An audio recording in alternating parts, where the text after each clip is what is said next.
Վոլոդիմիր Զելենսկին հայտնել է, որ Ստամբուլյան պայմանավորվածությունների համաձայն այս շաբաթվա վերջ Ռուսաստանը եւ Ուկրաինան կսկսեն ռազմագերիների փոխանակումը։ Նա անդրադարձել է հրադադարի համար ռուսական կողմի պահանջներին, շեշտել դրանք անիրագործելի վերջնագրեր են, որոնք ոչ ոք չի պատրաստվում լուրջ ընդունել։ Զելենսկին կրկին առաջարկել է զինադադար հայտարարել մինչև Ուկրաինայի եւ Ռուսաստանի նախագահների հնարավոր հանդիպումը։ Նա նաեւ աջակցություն է հայտնել Ռեջեփ Էրդողանի առաջարկին բանակցություններ վարել Ուկրաինայի, Ռուսաստանի, Միացյալ Նահանգների և Թուրքիայի առաջնորդների մակարդակով։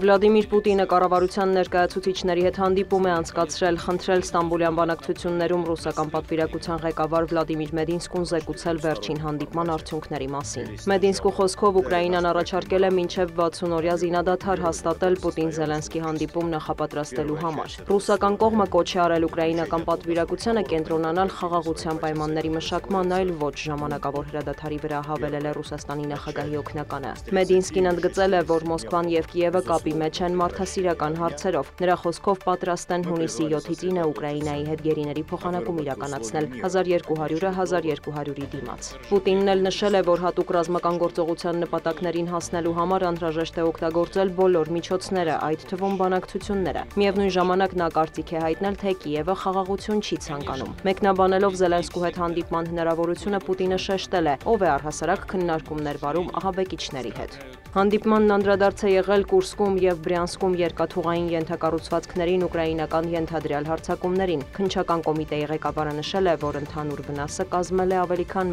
1 միլիարդ ռուբլի։ ԱՄՆ նախագահը չի բացառում, որ Ռուսաստանի դեմ պատժամիջոցները կարող են խստացվել, սակայն զգուշավոր է այդ հարցում, հայտարարում են Վաշինգտոնից։ Սպիտակ տան խոսնակը նշել է, որ Դոնալդ Թրամփը դեռ դրական է տրամադրված ռուս-ուկրաինական կարգավորման հարցում եւ գնահատում է բանակցություններում նկատվող առաջընթացը։ Միևնույն ժամանակ ԱՄՆ նախագահի հատուկ ներկայացուցիչ Քիթ Քելոգը հայտնել է, որ Ռուսաստանի դեմ ամերիկյան պատժամիջոցների նոր փաթեթն արդեն մշակված է եւ Կոնգրեսն ու Սպիտակ տունը անհրաժեշտության դեպքում դրանք կհաստատեն։ Նրա խոսքով պատժամիջոցները բավական ծանր կլինեն։ ՆԱՏՕ-ի գլխավոր քարտուղարը հայտնել է, որ Կիևը հրավիրված է հունիսի 24-ից 25-ը կայանալիք դաշինքի գագաթնաժողովին։ Մարկ Ռյուտեն շեշտել է, ՆԱՏՕ-ին Ուկրաինայի անդամակցությունն անշրջելի է, սակայն այդ հարցը չի դիտարկվում որպես հրադադարի կամ Ռուսաստանի հետ խաղաղության համաձայնագրի մաս։ Նա տեղեկացրել է, որ դաշնակիցները Կիևին այս տարի 20 միլիարդ եվրոյի ռազմական աջակցություն են խոստացել, ապագայում օգնության ծավալը կավելացվի։ ՆԱՏՕ-ում ԱՄՆ մշտական ներկայացուցիչը ևս հայտարարել է, որ Ուկրաինայի անդամակցության հարցը ներկայումս քննարկման առարկա չէ։ Նաև նրա խոսքով Վաշինգտոնը դեռ որոշում չի կայացրել շարունակել Ուկրաինային օգնությունը, թե ոչ։ Դիանա Գասպարյան, լուրեր։